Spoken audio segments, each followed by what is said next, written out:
Bismillahirrahmanirrahim. Assalamualaikum warahmatullahi wabarakatuh.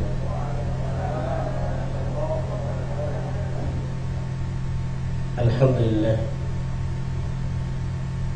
Alhamdulillahilladzi amarna bislahi ma'isatina binail sa'adah wa ridha. Amma ba'd. Laqad qala Allah Ta'ala fi kitabihil aziz wa huwa asdaqul qailin. Bismillahirrahmanirrahim. Ya ayyuhalladzina amanu anfiqu min thayyibati ma kasabtum wa mimma akhrajna lakum minal ardh. Wa qala Nabi sallallahu alaihi wasallam addu zakata amwalikum wa huwa al-mu'min. Sadaqallah wa sadaqa rasulun nabiyul habibul karim. Walhamdulillahi rabbil alamin. Yang saya hormati para peserta orientasi tenaga teknis penyuluh zakat dan wabil khusus segenap panitia dari Dinas, terutama Dinas Islam, Kasubdit Zakat, Direktorat Zakat, Pemberdayaan Zakat. Alhamdulillah pada sore hari ini tema yang akan kita bahas yaitu tentang fikih zakat. Fikih zakat sebetulnya tidak asing untuk penyuluh, para kiai, para asatidz, para ustadz, ini nggak asing lagi tentang fikih zakat. Hanya saja boleh jadi pada kesempatan ini kita berbagi pengalaman bagaimana tentang fikih zakat yang ada di Indonesia. Boleh jadi fikih zakat bisa kita klasifikasikan menjadi dua. Yang pertama boleh jadi ada yang tradisional dan ada yang kontemporer. Kalau kita berbicara tentang zakat yang tradisional, maka di dalam fikih klasik kita akan menemukan pembagian zakat itu menjadi 5 objek zakat. Di antaranya emas, perak, terus apa lagi Bapak Ibu? Pertanian, peternakan, perdagangan, pertambangan atau migas. Lalu itu yang secara klasik. Namun ternyata dalam fikih kontemporer, sesuai dengan perkembangan ekonomi modern, masyarakat sudah tidak lagi banyak bertani. Ternyata sektor ekonomi modern itu dikembangkan, dan zakat yang ada ini kemudian objek zakat yang telah dibesarkan. Di antaranya itu fikih zakat oleh karenanya menjadi dua, ada yang at-tafsili, ada yang ijmali. Yang at-tafsili itu yang sebagaimana ulama-ulama klasik yang telah jelaskan tadi, yang telah kita sebutkan ada 5 objek. Kalau yang secara ijmali, bahwa perintah Allah, kita kalau memiliki harta cukup nisab maka wajib zakat. Ada penggunaan kata-kata boleh, yaitu ijmali, kata-kata yang secara global. Sebelum kita masuk akan membahas tentang fikih zakat, kita melihat dulu gambar, kita renung gambarnya. Di atas, di halaman pertama,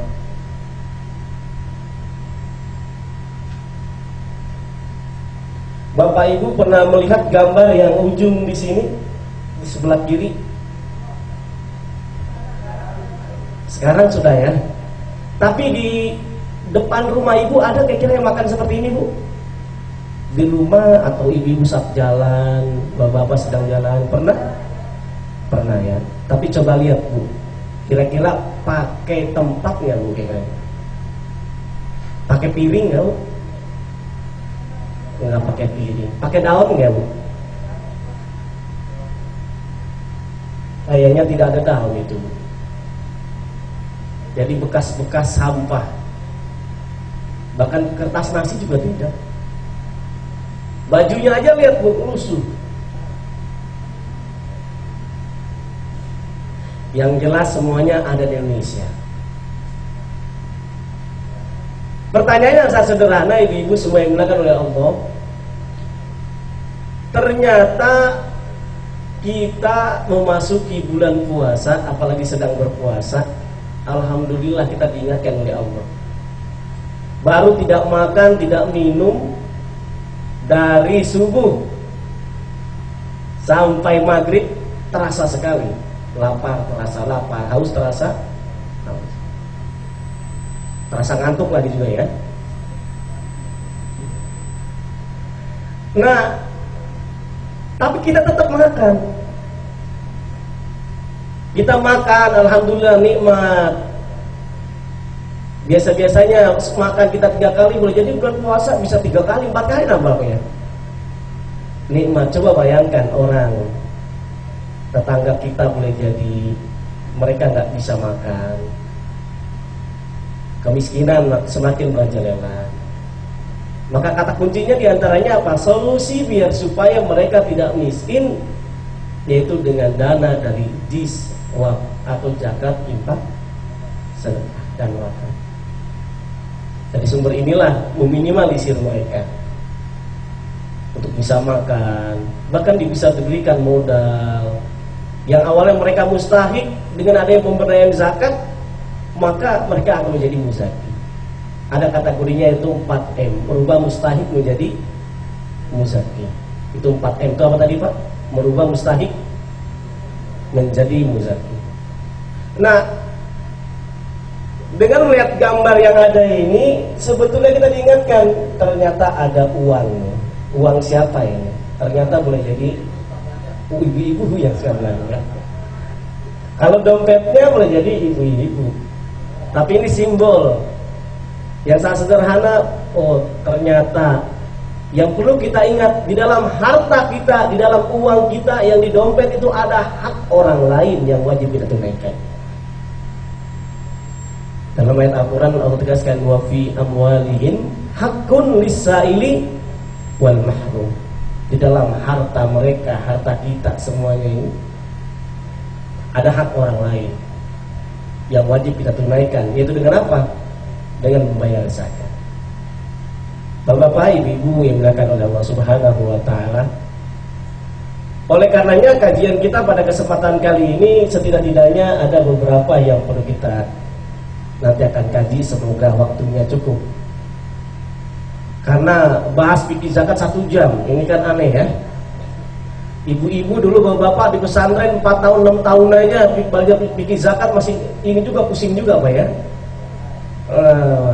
Apalagi kita bahasnya 1 jam. Tapi semoga ada manfaatnya bagi kita semuanya dalam waktu yang singkat ini. Semoga kalau memang tidak memungkinkan, masih belum kita share kembali, nanti kita akan kembangkan. Baik, yang pertama yaitu akan kita bahas renungan harta. Ternyata kalau kita punya harta itu perlu dimanfaatkan untuk masyarakat. Potensi zakat bagaimana dan fenomena ragu berzakat, fikih zakat dan teknik perhitungan fikih zakat. Oke, kita masuk ke dalam renungan harta. Ada hal yang menarik Bapak Ibu yang dimuliakan oleh Allah Subhanahu wa taala. Ternyata harta itu ibarat api. Bapak yang biasa merokok itu api kalau kecil jadi teman nggak Pak? Jadi teman. Tapi kalau api itu besar gimana Pak? Jadi teman apa jadi lawan? Jadi lawan. Ini juga sama, harta itu ibarat api, ia bisa menjadi sangat berguna buat kita kalau kita bisa menggunakan dengan sebaik-baiknya. Tapi sebaliknya bisa juga membuat kita binasa karena kita lalai diberikan harta oleh Allah Subhanahu wa taala.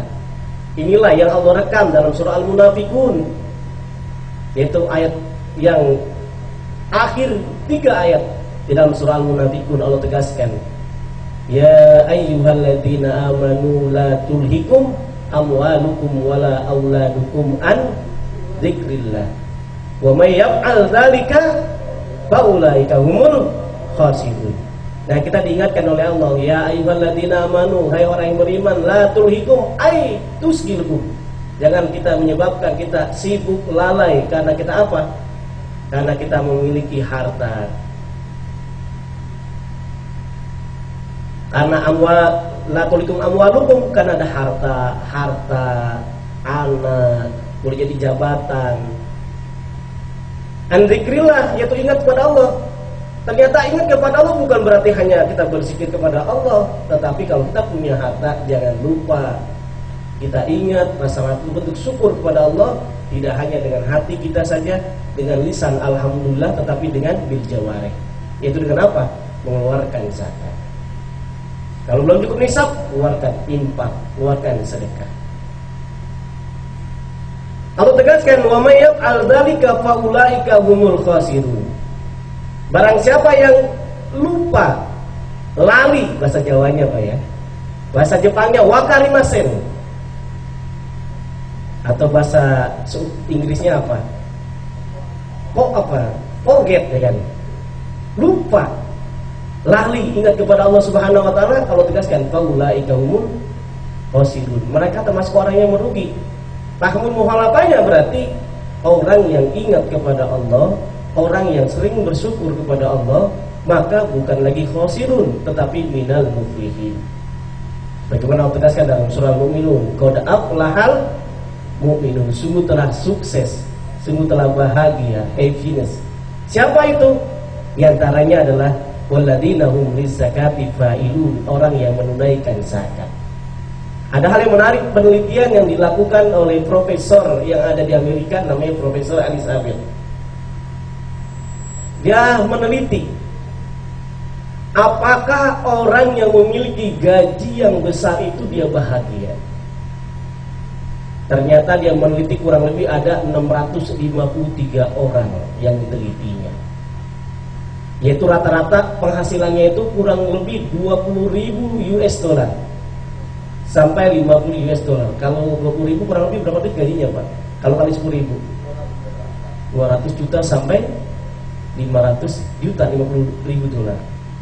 Kesimpulan yang menarik, ternyata Profesor Elizabeth dia menyatakan, ketika melakukan survei, apakah ada kaitannya orang yang gajinya besar terhadap kebahagiaan yang didapatkannya, ketenangan, ketentraman yang didapatkannya.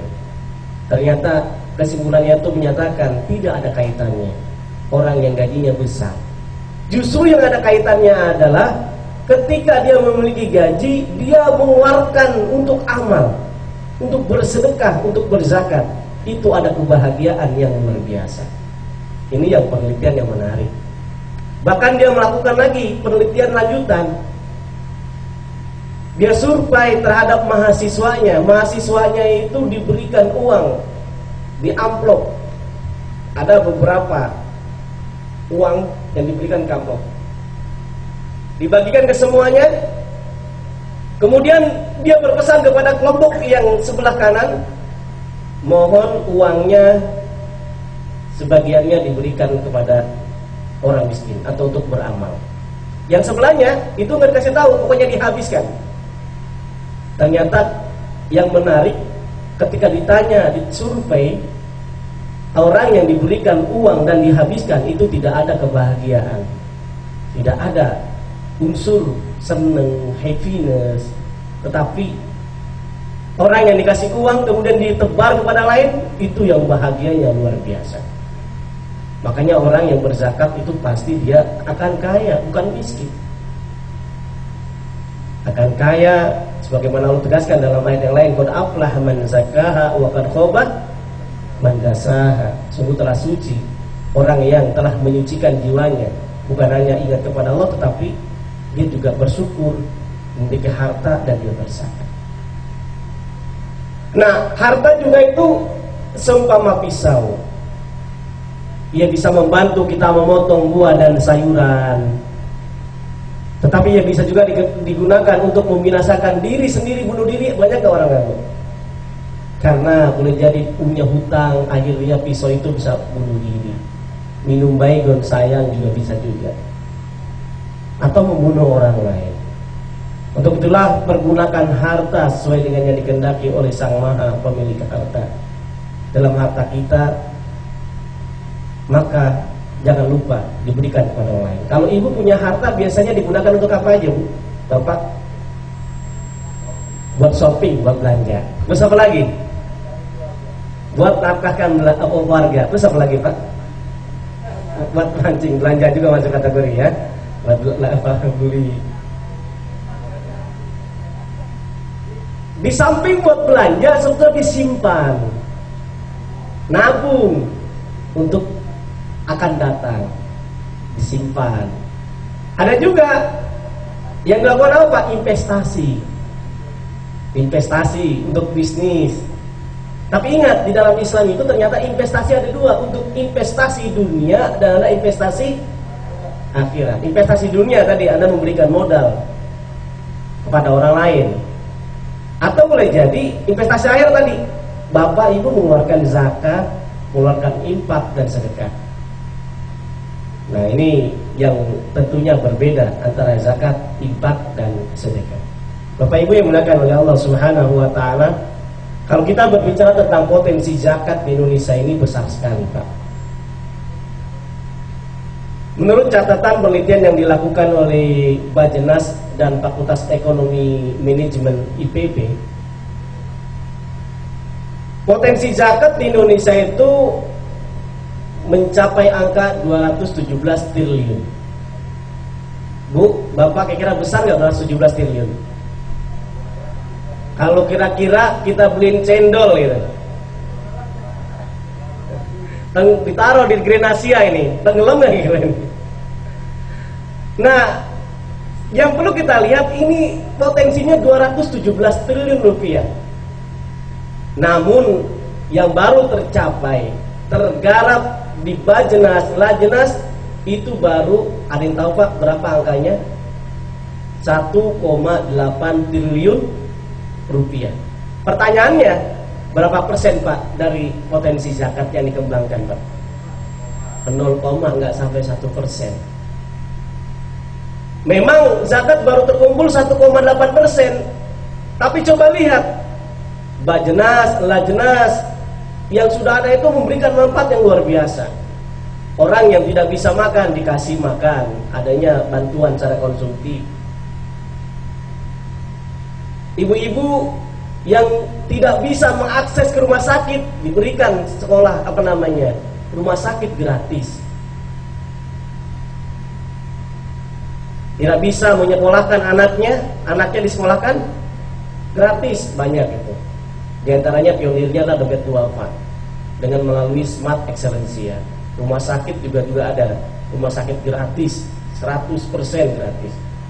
Bahkan kalau ibu-ibu suatu ketika ada tetangga yang ingin pulang kampung karena meninggal dunia mendadak nggak punya uang, maka boleh jadi tinggal hubungin aja lembaga zakat, diantar dengan ambulan gratis jenazah. Nah ternyata ada juga buat perpustakaan gratis juga ada. Artinya manfaat luar biasa sekali. Baru 1,8 Pak. Itu belum tercatat zakat ibu yang ibu bayar langsung kepada mustahik, zakat bapak yang bapak bayar langsung kepada mustahik. Ini yang baru tercatat oleh Bajenas Lajenas. Makanya ada filosofi yang menarik. Ibarat seperti sapu lidi Pak. Sapu lidi tahu Bapak Ibu? Sapu lidi kalau seandainya satu saja bisa nggak membersihkan sampah sekitar Grand Asia sini? Nggak bisa. Tapi kalau seandainya sapu lidi itu diikat jadi satu ikatan, bisa nggak Pak membersihkan sampah? Bisa membersihkan sampah. Ini kan halnya tadi. Kalau kita bayar zakat dengan secara terkoordinir, dengan melalui lembaga zakat, tidak hanya secara individu, maka akan lebih besar manfaatnya, lebih siar. Kalau individu boleh jadi cuma langsung habis, tidak memiliki manfaat untuk makan saja. Tetapi kalau dengan melalui lembaga, manfaatnya itu akan lebih besar sekali. Ini potensi zakat yang sebelum-sebelumnya tidak sampai angka 217 triliun, masih angka di bawah. Menteri Agama pendapatnya beberapa tahun yang lalu 7 triliun. Kemudian Birak 4 triliun. PBB UIN 19,3 triliun. Eli Sudewo itu sampai 32,4 triliun rupiah. Pertanyaannya Bapak Ibu yang dimuliakan Allah Subhanahu wa taala, Kenapa potensi zakat yang begitu besar 217 triliun ini tidak tergarap? Baru sampai 1,8. Apa sebabnya? Bisa kita lihat dalam slide berikutnya. Tak lain tak bukan apa? Karena fenomena orang ragu bayar zakat. Ini kan bicara tentang fenomena masalah dalam fikih zakat juga ini. Masyarakat itu pemahamannya hanya seputar zakat fitrah saja atau zakat fitri, dan dilaksanakannya hanya di bulan Ramadan. Oleh karenanya kajian zakat jarang itu selain bulan Ramadan. Ya kan? Pasti yang dilaksanakannya di bulan Ramadan. Nah, kalau bicara tentang zakat fitri, betul di bulan Ramadan pelaksanaannya. Tapi ingat Bapak Ibu, kalau kita membahas tentang zakat mal, itu tidak harus menunggu di bulan Ramadan. Kalau harta Bapak cukup nisab di bulan Muharram, maka Bapak harus membayarnya di bulan Muharram, Safar, bulan Rabiul Awal dan seterusnya. Jadi tidak harus menunggu di bulan Ramadan. Kalau seandainya di bulan Ramadan, kasihan nanti orang-orang miskin, masa harus menunggu 1 tahun. Padahal masih ada harta-harta yang wajib kita tunaikan. Oleh karenanya coba kita lihat, belajar dalam sejarah. Kenapa Khalifah Abu Bakar As-Siddiq memerangi orang yang enggan berzakat? Karena tak lain karena zakat itu memiliki manfaat untuk masyarakat luas, untuk ekonomi lemah. Makanya mereka diperangi. Nah, kemudian pemahaman yang kedua, yaitu kenapa orang ragu-ragu untuk bayar zakat? Karena tadi yang pertama, sekali lagi, orang kebanyakan lebih paham bayarnya zakat fitrah saja atau zakat fitri. Padahal zakat mal banyak, apalagi ulama kontemporer. Seluruh harta yang kita miliki cukup nisab, maka wajib zakat. Zakat itu tidak harus menunggu haul. Memang ada zakat yang harus haul, ada yang tidak harus menunggu haul, masa 1 tahun. Contohnya apa? Kalau yang harus haul, ya emas harus ada haul. Peternakan harus haul. Perdagangan, ya harus haul. Tapi coba Bapak Ibu lihat, kalau pertanian nunggu haul enggak? Enggak. Wa atu haqqahu yauma hasodi, dan tunaikanlah zakat. Pengertian hak itulah zakat, zaku. Maka tunaikanlah zakat. Itu tidak harus menunggu haul, tetapi waktu kita panen, yauma hasodi, saat panen. Saat panen itu kalau petani. Kalau Bapak saat gajian, pegawai profesi, saat panennya kapan? Yaitu saat bonus, saat dapat gajian, kalau cukup nisab, gitu Pak ya. Maka kita jangan lupa untuk kita tunaikan. Karena ada renungan yang menarik Pak. Kita diajak renung oleh Allah Subhanahu wa taala dalam surah Al-Lail ayat 5 ayat 11. Fa amma man a'ta wattaqa. Adapun orang yang memberi. Memberi itu berarti pengertiannya apa? Berzakat, bersedekah, infak, menjadi wakaf. Wattaqo, dan dia bertakwa kepada Allah. Wasaddaqa bil husna, dan dia membenarkan bahwa Allah akan memberikan ganjaran janji kepada kita semuanya. Janji Allah apa? Kalau kita berzakat, kalau kita berinfak, kalau kita sedekah, maka Allah akan mengganjarkan janji 10 sampai 700 kali lipat.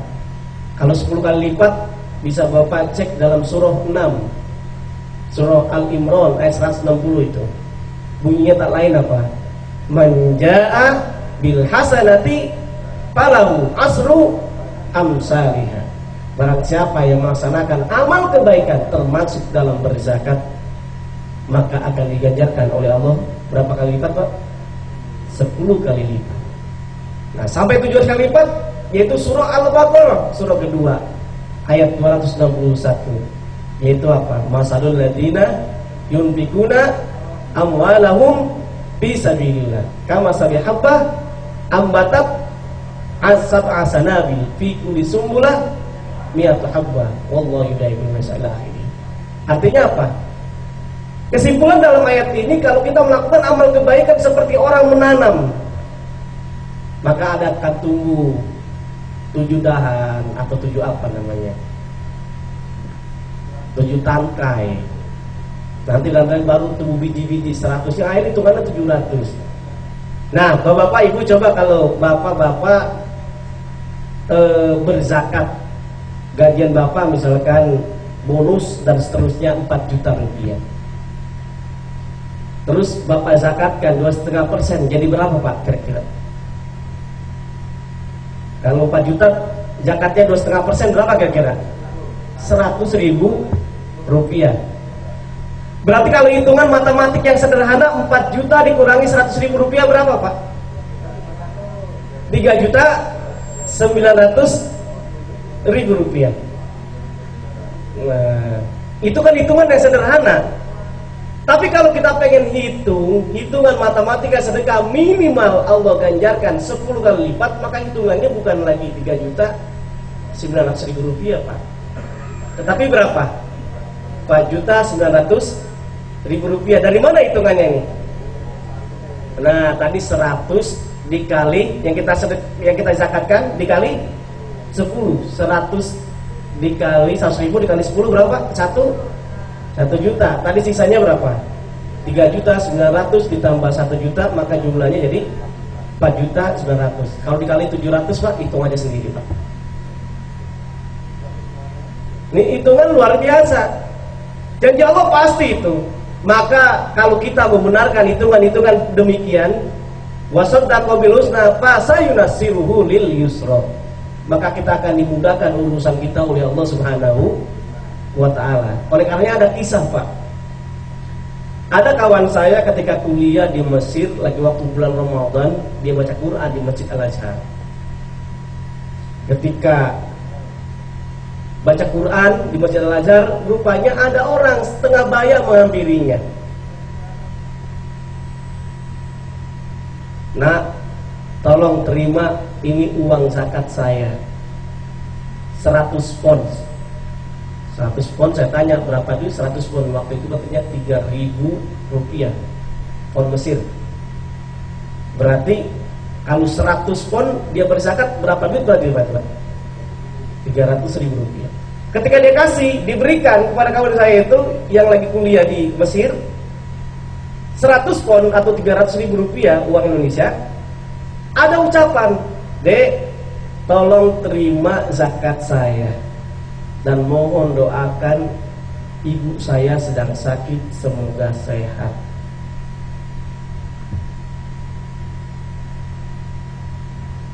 Mungkin kita akan berpikir, apa kaitannya antara sehat dengan zakat? Ternyata janji Allah banyak sekali. Kalau kita betul-betul berzakat, akan dimurahkan urusan kita oleh Allah, akan dijauhkan kita dari mara bahaya. Fasayunasiru lil yusra, kita akan dimudahkan urusan kita oleh Allah Subhanahu wa ta'ala. Memang logika kita, kalau ibu kita sakit, ya harusnya berobat dong ke rumah sakit gitu Pak ya. Tapi ada yang boleh jadi tidak bisa dilakukan oleh rumah sakit dalam penyembuhan, yaitu melalui apa? Dengan adanya zakat, ternyata bisa sembuh. Beberapa jam berikutnya rupanya ibu-ibu datang menghampiri. "Dek, mohon terima zakat saya 50 pound." Berarti setengahnya berapa Pak tadi? 150.000 rupiah. Nih, tolong terima zakat saya. Dan mohon doakan usaha saya lancar. Itu di Mesir Pak, ada semacam yakin. Kalau kita acak-acak dalam hadis yang benar, wa may yattaqillah, dan Al-Qur'an jelaskan juga, wa may yattaqillah yaj'al lahu makhraja wa yarzuqhu min haitsu la yahtasib. Kalau kita memang betul-betul bertakwa kan pengertian secara luas. Kita punya rezeki tidak sayang-sayang, kita ikhlas, kita berikan kepada orang yang berhak. Maka ada rezeki yang tidak disangka-sangka. Ada survei yang sangat menarik ketika saya melakukan survei di berbagai daerah, Jawa Tengah, Jawa Barat, Jawa Timur. Di antaranya ada pengusaha, saya tanya, sama ada satu lagi dari Banten. Ketika pengusaha saya tanya, Pak pernah berzakat? Alhamdulillah, setiap tahun saya berzakat. Ketika berzakat, ada pengalaman menarik Pak, ketika Bapak berzakat. Apa ya? Tapi yang jelas ada. Saat saya habis membayar zakat, itu suatu ketika mobil saya hampir mau tabrakan. Tiba-tiba tidak jadi tabrakan. Pas saya renung-renung, apa sebab? Oh ternyata saya berzakat. Nah oleh karena penyuluh kan memberikan sugesti melalui kisah Pak ya. Melalui kisah tanpa harus fikih aja bahwa zakat adalah wajib. Aqimus shalah wa atuz zakat kan gitu Pak ya. Tapi kan melalui kisah-kisah bisa lebih tersentuh. Ternyata memang benar. Bahkan para pengusaha Pak, pengusaha di Indonesia, pernah saya baca biografi Ayam Bakar Mas Mono. Ayam Bakar Mas Mono itu awal-awalnya dia orang susah Pak. Dia tuh baru mau buka usaha aja, itu nggak punya tikar dia tidurnya di atas kardus. Tapi sekarang dia udah punya usaha, sampai outletnya itu sampai seluruh Indonesia, sampai ke mancanegara, ke Malaysia, ke Brunei, Singapura dan seterusnya. Pas membeberkan rahasianya, apa rahasianya? Karena dia tidak lupa untuk berzakat dan sedekah. Itu yang sangat menarik. Sampai Ayam Bakar Wong Solo, tahu Pak Ayam Bakar Wong Solo? Ayam Bakar Wong Solo itu orang yang paling ayam terkejam di dunia Pak. Ayam Bakar Wong Solo dibakar. Nah pemiliknya Puspa Wardoyo, itu rahasianya juga sama. Dia punya usaha bukanya dari Medan, sampai outletnya banyak, sampai ke mancanegara. Rahasianya tadi, dia tidak lupa berzakat. Yang ini Allah tegaskan. Nah sebaliknya, wama membakhila wastagna. Adapun orang yang siapa Pak? Bakhil. Bakhil berarti apa Pak? Medit kikir gitu kan? Untuk kasiran katanya. Meregese apa-apa itu katanya orang Sunda. Anak kuning gitu kan. Nah, wastagna, dan dia menyangka kalau kita berzakat, kita infak, kita sedekah, itu harta kita tidak bertambah, justru berkurang. Akhirnya dia malas untuk berzakat. Wastagna, dia akhirnya menghimpun kekayaannya dia. Wa kadzdzaba bil husna, dan dia mendustakan Allah itu berikan janji. Maka Allah janji lagi, fasayunasiru lil usra. Orang yang seperti ini Allah akan mudahkan urusannya, itu belangsak bahasa Jerman ya. Tahu belangsak Pak? Apa artinya itu? Susah saja. Nah, ada ilustrasi yang menarik juga buat kita juga semuanya. Orang yang berzakat dengan yang tidak berzakat itu kalau diilustrasikan Bapak Ibu semuanya, seperti Bapak yang lagi duduk di sini dikasih ayam satu-satu semuanya. Ketika diberikan ayam satu, nah kemudian ayam itu sebelum Bapak masak, kira-kira diapain dulu tuh ayam? Dipotong dulu, darahnya dibuang, bulunya dicabut nggak Pak? Bulunya dicabut, kotorannya dibuang. Setelah dibuang dibersihkan lagi. Setelah dibersihkan baru sesuai dengan selera. Mau dijadiin opor ayam, ayam bakar, ayam goreng, sate, ya kan? Sesuai. Yang mau soto, ngosop, jadi lapar.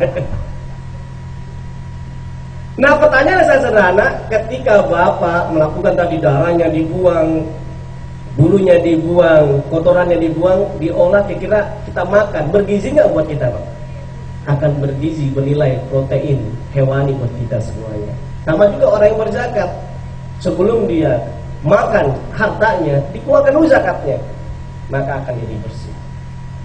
Sebaliknya, orang yang tidak berzakat berarti bagaimana? Sebaliknya itu, ketika dikasih ayam, ayamnya tidak dipotong dulu Pak, langsung dimakan. Bulunya masih ada nggak Pak?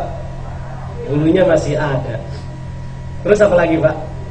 Kotorannya masih ada, darahnya masih ada. Terus Bapak masak, dicampur. Enak nggak? Pasti tidak enak. Bahkan akan menimbulkan berbagai penyakit. Inilah yang Rasulullah tegaskan, kalau kita tidak berzakat, maka akan ada sumber penyakit. As-shadaqah tudfi'ul bala, orang yang bersedekah, orang yang berzakat jauhkan dari mara bahaya. Sebaliknya, berarti orang yang tidak berzakat maka akan terkena. Renungan yang sangat sederhana, kenapa kok ada petani? Sebetulnya kalau dilihat ini pasti panen. Tapi kenapa tidak panen? Ternyata lacak punya lacak, karena petani itu dia tidak membayar zakat. Yang akhirnya apa, Pak? Gagal panen. Likulli syai'in hikmah, segala sesuatu itu ada hikmahnya. Nah, pemahaman zakat khusus kalangan jet set atau behep saja. Kebanyakan kita menyatakan, oh zakat buat orang kaya aja itu. Orang yang pas-pasan gajinya nggak perlu zakat. Padahal kalau hitung-hitungannya, dia hartanya persis dengan zakat pertanian. Zakat pertanian itu berapa kilogram, Pak? Kalau dalam bentuk beras. Kalau hadisnya kan 5 wasak ya, atau 5 wisek.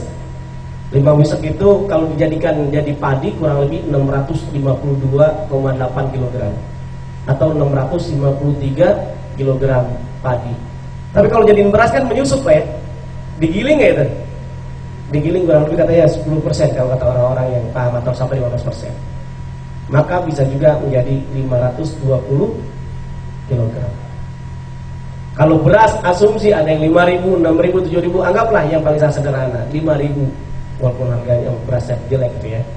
5.000 dikali 520 kg, Pak, jadi berapa duit, Pak? Hah? 2.600.000, Pak ya? 2.600.000. Berarti sederhana petani aja dia lama, dia sampai 3 bulan itu wajib zakat. Bagaimana dengan bapak-bapak, ibu-ibu yang gajinya lebih dari 2.600.000? Pengacara, dokter aja, Pak, coba. Gajinya besaran mana, Pak? Antara tukang batu kali sama tukang batu ginjal, Pak. Hah? Tukang batu kali gajinya. Kalau batu ginjal loh. Tukang batu kali itu gajinya cuma seberapa, apalagi yang kulinya, Bu. Dia ngangkut dari gunung, dari sungai dibawa, masukin ke truk. 3 orang yang kerja dikasih uang 100.000 dibagi 3 orang, Pak. Jadi berapa, Pak? Cuma 30.000 rupiah. Coba, Pak. Tukang batu ginjal enggak sampai 5 menit itu bayarnya bisa 15 sampai 20 juta. Nah, itu artinya apa? Ilmu kan? Apalagi banyak itu modelnya. Nah, ini kembali. Sebetulnya kalau kita bisa lihat, ternyata pemahaman zakat itu orang yang cukup nisab hartanya maka wajib zakat. Kalau harta kita ingin bersih.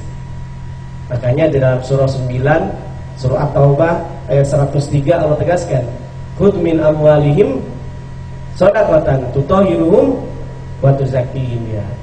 Itu ada istilah khudh, ambillah, berarti ada petugas tuh. Kalau ada petugas berarti ayat ini menjelaskan kita bayar zakat itu tidak diperkenankan secara langsung, tetapi melalui petugas, melalui lembaga zakat. Nah, kemudian kebanyakan pemahaman masyarakat, kenapa tadi baru 1,8 triliun rupiah zakat dibayar langsung ke mustahik, tidak melalui lembaga zakat, baik jelas dan seterusnya. Kemudian boleh jadi ada anggapan hitungan zakat terlalu rumit, ribet. Nah, kalau sendiri memang agak sulit, tapi kalau kita bisa bantuan melalui lembaga zakat, baik itu Batnas, Ratnas, bisa dibantu nggak Pak itu, Pak? Dalam perhitungannya, maka akan mudah gitu. Memang ada peraturan zakat yang belum mengikat. Undang-Undang Nomor 23 Tahun 2011 lebih cenderung baru kepada pengelola, kepada individunya masih belum ada sanksi yang secara tegas. Kemudian yang terakhir adalah apa? Lemahnya iman dan kesadaran. Pada masa Umar bin Abdul Aziz, masyarakat berzakat luar biasa tuh sadarnya. Sampai-sampai karena sadar berzakat tidak ditemukan satu orang miskin pun. Fakir tidak ada, miskin tidak ada, orang yang utang nggak ada, sampai orang yang Anak muda yang dia miskin dan tidak punya modal untuk nikah, dibayarin dari lembaga zakat itu. Dan ternyata tidak ada lagi yang mau nikah lagi, sudah selesai semuanya. Tapi saya sarankan kalau bapak punya anak yang belum nikah, jangan ambil dari lembaga zakat. Mohon maaf ini. Baik, Bapak Ibu yang dimuliakan oleh Subhanahu wa taala, ini kita langsung saja ke slide yang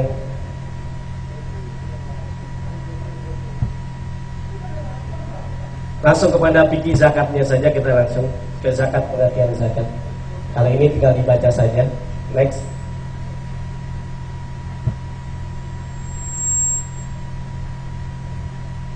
Oke, definisi zakat. Definisi zakat ini kalau dalam kitab Mu'jam Al-Wasit atau Lisanul Arab, setidaknya zakat itu ada beberapa makna, Pak. Ada yang bermakna toharo. Berarti apa artinya toharo? Suci. An-nama berarti apa, Pak? Berkembang. Maka orang yang berzakat itu berkembang hartanya. Makanya kalau bapak boleh jadi punya uang 10.000 rupiah, tiba-tiba pas sholat Jumat bapak sedekah, infak buat masjid 10.000 rupiah. Pas mau makan di food court yang harganya atau di restoran yang harga 100.000 rupiah, mau bayar, ketemu kawan yang baik, Pak, dan dia sangat baik sekali sama kita. Kira-kira jadi bayar nggak, Pak? Boleh jadi nggak jadi bayar, dibayarin, Pak. Pernah ngalamin seperti itu, Pak? Nah sering, inilah janji Allah.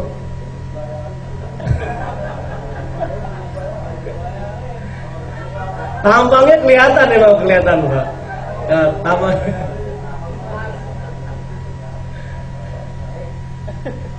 Tampangnya tambah mustahil. Nah, Bapak Ibu yang dimuliakan oleh Allah Subhanahu wa taala, oleh karenanya Islam tidak memperkenankan kita tangan di bawah, harus tangan di atas, Pak. Al-yadul ulya khairum minal yadis, tangan yang di atas lebih mulia. Bukan gara-gara si TB dulu ya kan, dia nggak mau, dia maunya tangan di atas dia, minta, tapi bukan itu. Tapi harapannya apa? Kita semuanya harus bekerja, Pak. Kalau kita sudah memiliki harta, maka kita bisa bantu orang lain, tetangga kita, saudara kita, dan seterusnya. Karena yang menentukan sukses seseorang itu bukan orang lain, tetapi ada diri kita semuanya. Termasuk mendapatkan pahala, mendapatkan kesuksesan, laha maka sahabat waliha maka sahabat. Ini semuanya tergantung usaha kita semuanya. Nah, kemudian bukan hanya bermakna tadi at-toharo, an-nama. Zakat juga bermakna artinya sofa. Sofa itu artinya apa, Pak?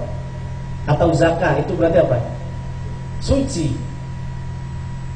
Sebagaimana tadi yang telah kita baca surah At-Taubah ayat 103, yaitu ada dua kata kan. Manfaat dari zakat tutohiru, untuk membersihkan harta kita, wa tuzakkihim, dan menyucikan. Larinya kemana? Hati kita, merasa bersyukur, tidak ada rasa dengki, ikhlas mengerjakan sesuatu. Semuanya karena Allah Subhanahu wa taala. Wa tuzakkihim tadi. Dan ada hal yang menarik, orang yang berbayar zakat itu ada juga bermakna al-barakah. Al-barakah itu artinya apa, Pak? Berkah. Berkah itu asal katanya bisa katakan dapat besek, bisa juga ya berkatnya. Nah, berkat atau barokah ini kalau dalam bahasa Arab ada yang terjemahkan birkah, Pak ya. Birkah itu artinya apa? Kamar mandi. Apa maksudnya kamar mandi? Itu filosofi. Kalau kita ambil itu air setiap hari, walaupun habis, terisi lagi nggak, Pak? Ini yang dikategorikan berkah itu. Seperti halnya birkah tadi. Bapak gaji 1 juta, 2 juta, 3 juta, terasa nikmat, rasa seneng. Nah ini kategori adalah kategori berkah. Karena berkah itu ziyadatul khair, bertambah kebaikan. Kalau binatang ada yang berkah nggak, Bu? Binatang apa yang berkah? Ayam tuh binatang yang paling berkah, Pak. Coba aja, tiap hari tuh ayam dipotong sampai ribuan, sampai jutaan itu. Masih ada sekarang, Pak, berkah itu.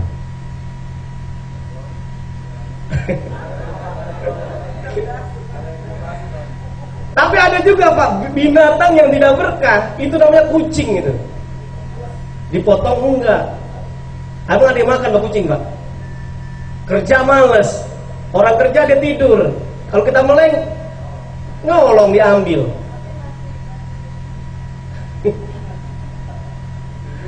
Artinya apa? Coba kita lihat itu. Kucing juga ada dia, memiliki sifat kebinatangan juga, tahu dia. Kalau kita kasih makanan yang resmi, ikan, itu dia diem aja dia makannya tenang. Kita usir juga tetap aja dia makan. Tapi coba Pak, kalau dia niatnya mengambil hak orang lain, naik ke atas, dandang, tiba-tiba bunyi, gutang-gutang, lari gitu kucing Pak. Apa sebabnya? Kita tahu dia menyolong. Ini juga sama simbol. Kalau kita ingin harta kita berkah, hendaknya kita ngambilnya apa? Caranya yang baik. Karena kalau dengan jalan yang baik, insya Allah akan berkah. Anak-anak kita akan sehat, menjadi anak yang soleh dan soleha. Yang boleh jadi kita renungkan, kenapa anak kita kadang-kadang susah untuk beribadah kepada Allah. Banyak ada tetangga kita yang mereka narkoba, pergaulan bebas dan seterusnya. Yang perlu kita renungkan, apakah sudah halal rezeki kita? Zakat ini kan salah satu tadi membersihkan harta kita agar harta kita itu akan bersih. Bapak Ibu dimuliakan oleh Allah Subhanahu wa taala. Yang terakhir makna dari zakat adalah as-sulhu. Salah. Salah artinya apa tuh Pak? Beres. Baik. Artinya orang kalau memang benar berzakat, urusannya jadi lancar tadi. Seperti halnya kisah tadi, teman yang di Mesir, orang dia berzakat ternyata harapannya apa? Oh apa ibunya jadi sembuh, usahanya jadi sukses, jadi lancar. Nah ini yang bisa kita lihat. Sehingga kalau kita sudah memahami bagaimana tentang mana zakat itu memang luar biasa sekali. Zakat itu memiliki manfaat secara individual, apalagi memiliki manfaat untuk masyarakat.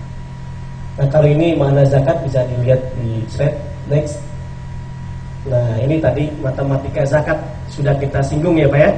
Sengaja lompat-lompat bagaimana matematika zakat. Nah ini ganjaran zakat nih Pak, 10 kali lipat sampai 700 kali lipat. Kalau 10 kali lipat yaitu surah Al-An'am ayat 160. Kalau yang 700 kali lipat ini Al-Baqarah ayat 261. Oke, next. Nah ini dasar pemikiran adanya zakat. Di antaranya ayat 103 yang tadi telah kita singgung. Kemudian untuk pemberdayaan zakatnya itu ayat 60. Ada 8 mustahik. Kita lanjutkan, ini dasar pemikiran, saya yakin Bapak sudah hafal semuanya ayat-ayatnya. Nah kemudian tadi juga yang kita singgung objek zakat, al-amwal az-zakawiyah, harta atau objek zakat ini yaitu ada 2. Menurut ulama klasik atau ulama kontemporer, ulama jadul. Kalau ulama klasik berarti apa? Yang ini tadi 5 ini: emas, perak, aset pertanian, peternakan, perdagangan, rikas. Kalau yang secara global sesuai dengan perkembangan ekonomi modern, maka harta yang cukup nisab maka wajib zakat. Karena apa? Ayat Al-Quran itu bersifat umum. Khudz min amwalim. Amwal kan bersifat artinya umum, harta apa saja. Kemudian hasil usaha yang baik ini pada awal-awal sudah saya bacakan juga, yaitu surah Al-Baqarah ayat 267. Kalau kita berzakat harus dari hasil usaha yang baik. Sebagaimana tegaskan tadi, ya ayyuhalladzina amanu anfiqu min thayyibati ma kasabtum wa mimma akhrajna lakum minal ardh. Jadi kategorinya apa? Min thayyibat, dari rezeki yang baik. Nah kemudian beberapa hadis Nabi yang menyatakan addu zakat amwalikum. Addu zakat amwalikum. Amwal itu yang bersifat umum. Nah kemudian ada juga hasinu amwalakum bizakat. Hiasilah, perbaikilah, perindahlah harta kita itu dengan zakat. Ternyata banyak hadis tadi kalau kita memang berzakat akan dijauhkan oleh Allah Subhanahu wa taala. Setidak-tidaknya orang yang berzakat, kalau dia sedang sakit Allah sembuhkan. Kalau dia sehat Allah jaga dia, jangan sampai terjadi musibah atau kecelakaan dan sebagainya, dan seterusnya. Nah, ini para ulama utama internasional.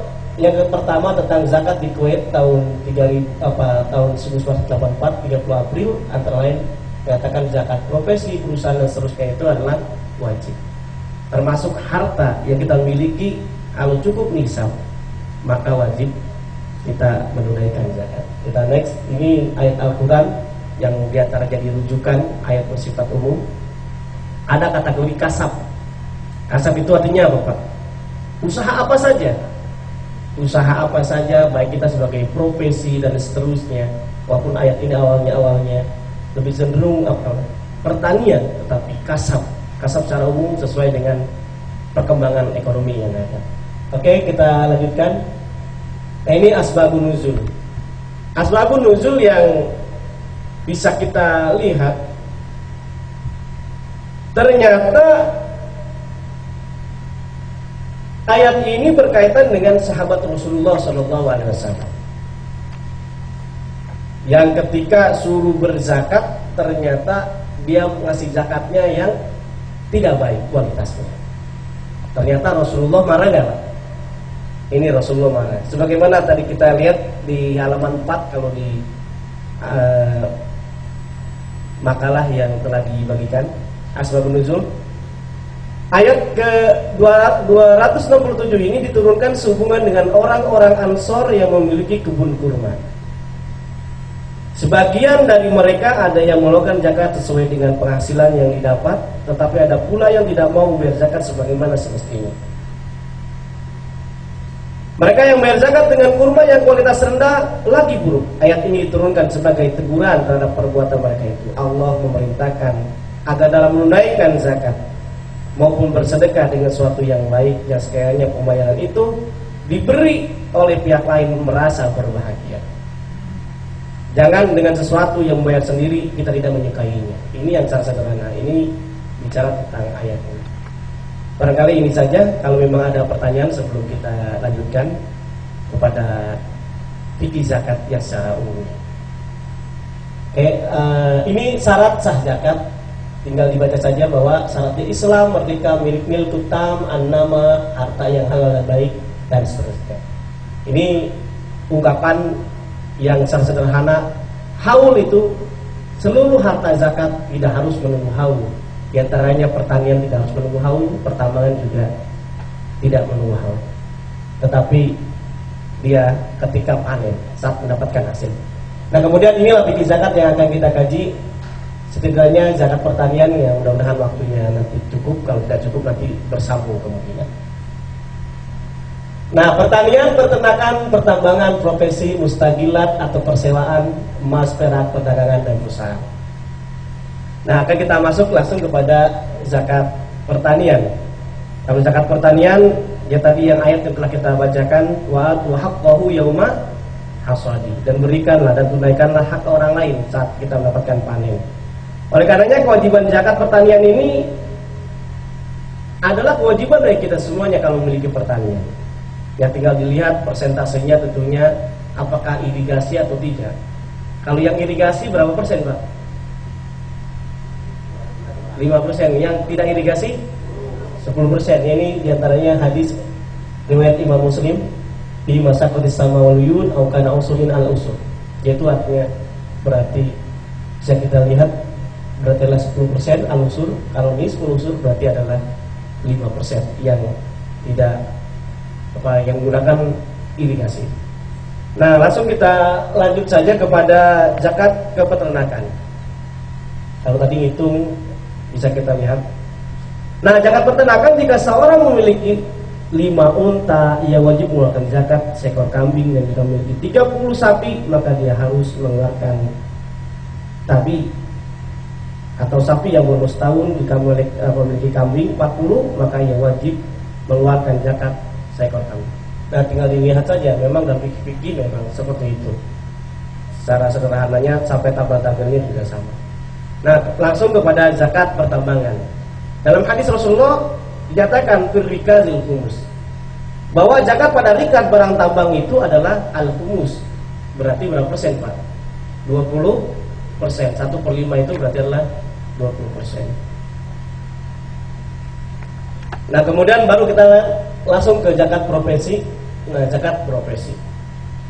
Nah, apa yang dimaksud dengan zakat profesi? Zakat profesi adalah zakat atas penghasilan yang diperoleh dari pengembangan potensi dari diri yang dimiliki seseorang, atau zakat yang dikeluarkan dari penghasilan atau pendapatan yang didapatkan dari hasil kerja atau usaha, seperti gaji pegawai negeri, swasta, konsultan, dokter, notaris, dan seterusnya.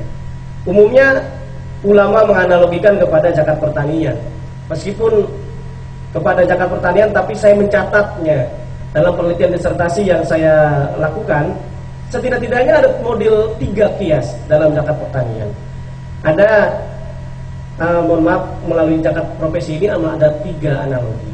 Yang pertama melalui analogi zakat pertanian, berarti persentasenya itu bervariasi. Ada yang 2,5%, ada yang 5%, ada yang 10%. Ada yang menggunakan juga kepada emas. Kalau emas berarti persentasenya berapa persen, Pak? 2,5%. Ini yang dijadikan fatwa MUI tahun 2003 tentang zakat penghasilan. Nah, kemudian ada juga yang dianalogikan dengan rikas, terutama kawan-kawan Syiah ini. Saya baca dalam literatur Syiahnya, yaitu yang humus itu zakat profesi itu 20%. Bahkan pernah Amin Rais MHN Najib itu mengungkapkan zakat profesi itu yang paling adil adalah bukan 2,5%, berarti 20%. Apalagi Kang Jaludin Rahman. Tapi yang lebih masyhur di Indonesia yaitu diantara yang satu dan yang kedua, yaitu yang mengungkapkan adalah 2,5% yang dikembang. Oke, next. Nah, ini contoh hasil profesi. Ternyata zakat profesi, walaupun waktu itu belum ada istilah zakat profesi, tetapi embrio zakat profesi sudah dilakukan. Bukan hanya pada masa Umar bin Abdul Aziz, tetapi pada masa Muawiyah bin Abi Sufyan juga. Nah, Abu Ubaid, ulama yang hidup pada abad 3 Hijriah, dalam kitabnya Kitabul Amwal menjelaskan, Umar bin Abdul Aziz itu memberi upah kepada pekerjanya, para bala tentaranya, dan mengambil zakatnya. Dan apabila mengembalikan al-mazalim, barang gasap yang dikembalikan, diambil zakatnya. Dan beliau juga mengambil zakat dari al-tayat atau gaji rutin yang diberikan kepada yang menerimanya, yaitu para prajuritnya. Artinya sudah ada praktek pada awal-awal Islam. Nah, ini banyak ulama yang mengatakan beberapa alasan, kita lanjutkan saja. Nih, langsung kepada zakat investasi.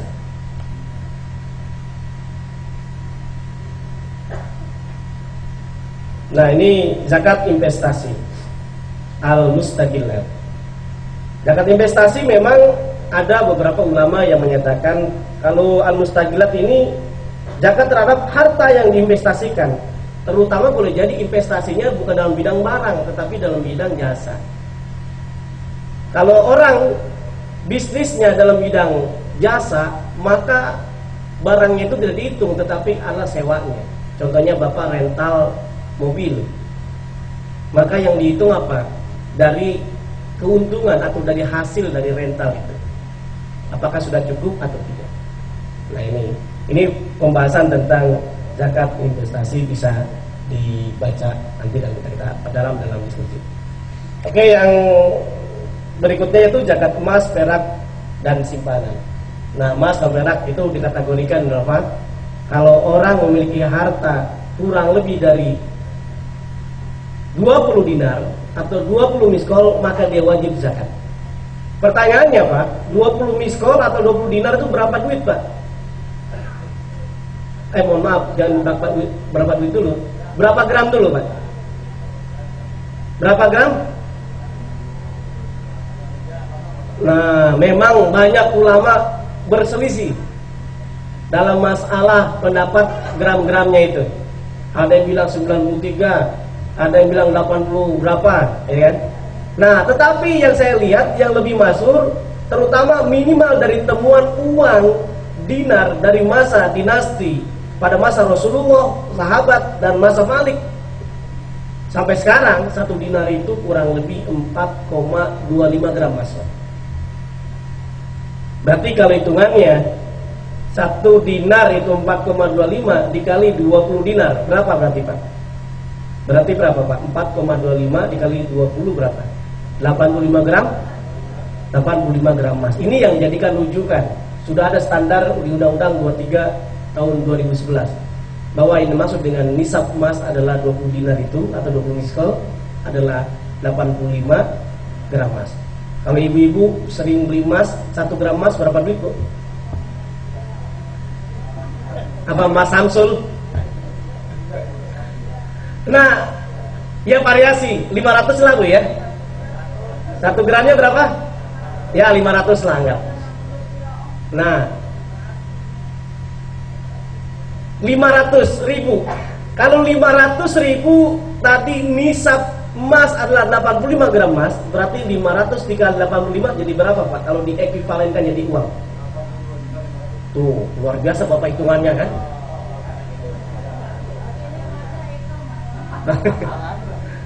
Tuh, hebat Bapak tuh ya.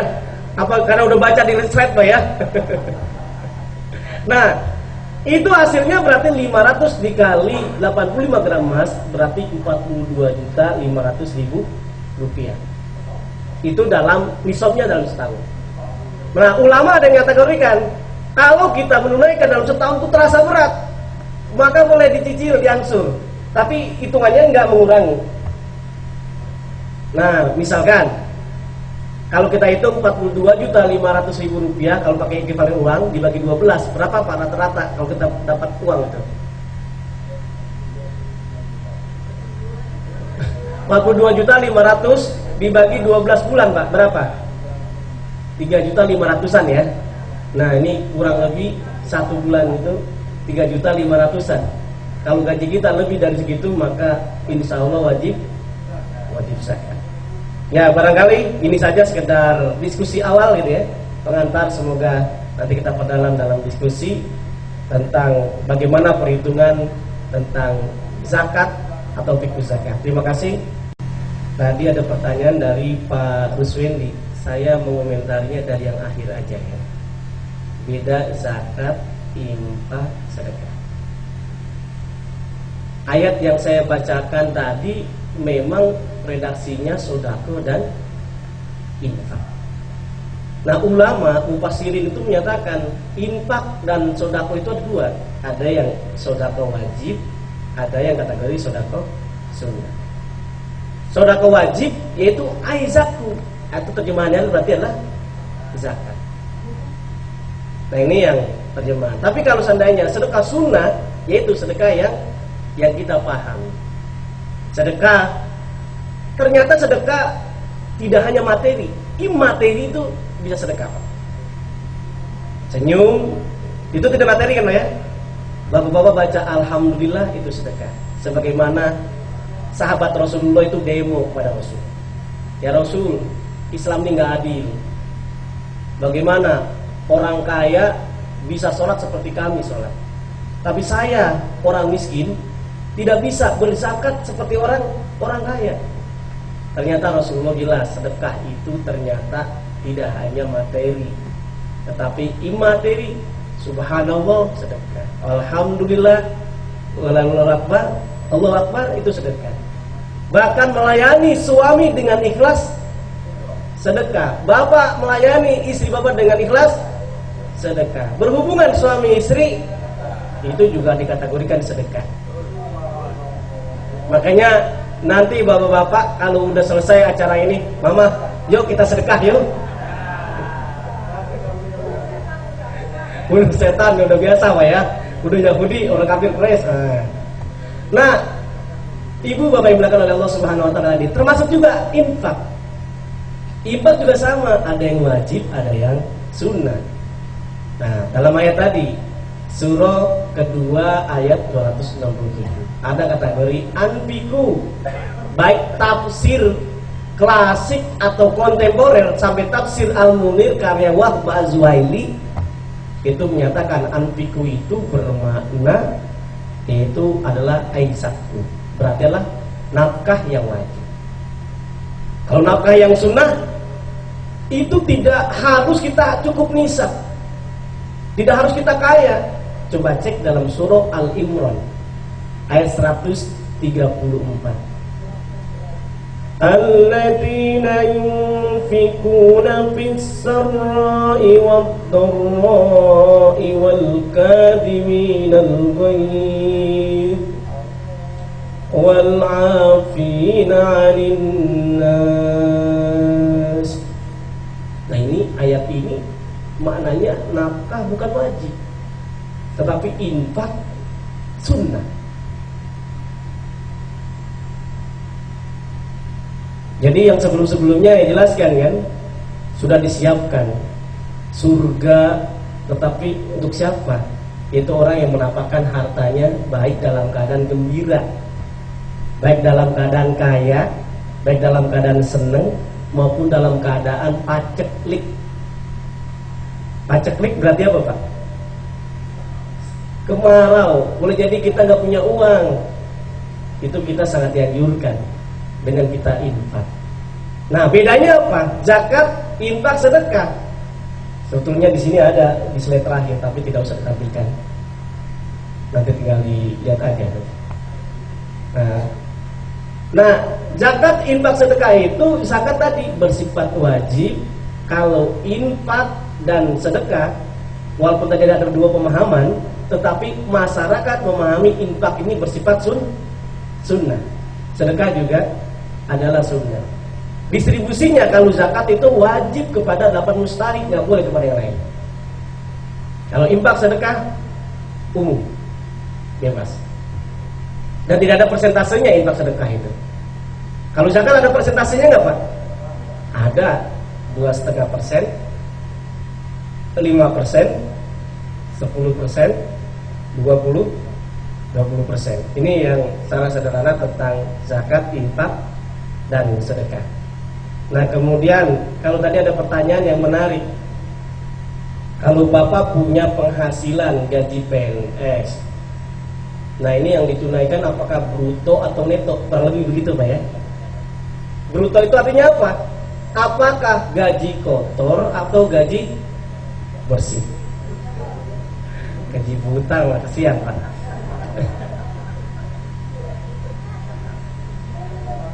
Nah, ada dua pendapat. Yang pertama menyatakan lebih baik ditunaikan adalah dengan neto, dengan bersih, dikurangkan dengan kebutuhan kita. Dalam bahasa kita al-haja al-asliyah, kebutuhan pokok. Tapi sayangnya, kalau Pak Ruswedi gajinya misalkan 5 juta rupiah, ya kan? Nah, kemudian cicilan mobil 3,5 juta, terus rumah 2,5 juta, Bapak jadi berimin, jadi mustahik gitu, Pak. Jadi nggak bayar zakat kalau kita pakai neto gitu ya. Nah, oleh karenanya ulama kebanyakan menganjurkan dengan adanya apa? Bruto. Salah satu bentuk hati-hati, khawatir kita wajib zakat tiba-tiba tidak zakat. Nah, ini akhirnya dengan adanya bruto. Bruto tadi boleh jadi kalau gajinya 4 juta, kalau tadi standar, kalau pakai analogi kepada pertanian, itu berarti berapa, Pak? 4 juta dikali 2,5%, berarti berapa zakatnya? 100.000 rupiah, kecil kan 2,5%. Nah, tapi kalau dibiarkan setahun besar nggak, Pak? Wah, itu ada sifat kebahilan di dalam kita untuk kita keluarkan. Nah, ini jadi gampangnya saya lihat juga sama, undang-undang yang ada, undang-undang 23 ini juga mengatur disarankan untuk yang bruto. Walaupun dalam fikih memang neto juga boleh, tapi sayang-sayang nanti kita jadi mustahik banget dengan adanya model itu. Baik, kemudian tentang ijab dan qabul. Kalau Imam Syafi'i menyatakan kalau kita melakukan zakat memang harus ada ijab dan qabul. Tapi ada sebagian beberapa ulama, di antaranya Imam Hanafi, tidak perlu. Yang jelas kalau kita niatkan saja udah cukup dengan adanya kita membayar zakat. Ini tentang masalah, kalau Imam Syafi'i kan harus ada qabil itu dan seterusnya gitu ya. Harus secara terima secara fisik. Tapi Yang ada coba Pak, kalau secara transfer rekening kan tidak perlu ada yang kobiltunya ya Pak ya. Nah ini artinya apa? Sesuai dengan perkembangan teknologi yang modern yang ada, kita kira-kira. Dengan adanya ya tanpa ada ijab, tapi kita niatkan karena Allah, itu insya Allah akan bisa. Jadi kurang lebih seperti itu. Nah kemudian dari Pak Sangkil Pak ya, Sakil Daulay ya. Oke, ini dari Medan punya ya. Ini saya juga sama Pak, saya dari Medan. Tapi bukan Medan Sumatera Utara, tapi Medan Bekasi Utara saya. Medan satu ya.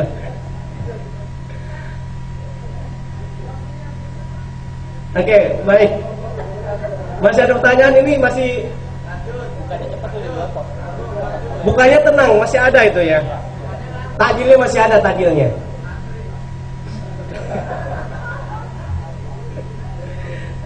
Baik. Pertambangan pada ulai.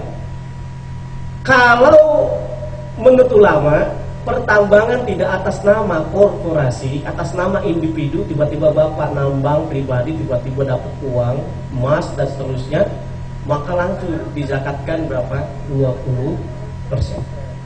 Tapi kalau atas nama korporasi, maka dinilainya bukan atas nama secara individu tadi, tetapi atas nama korporasi.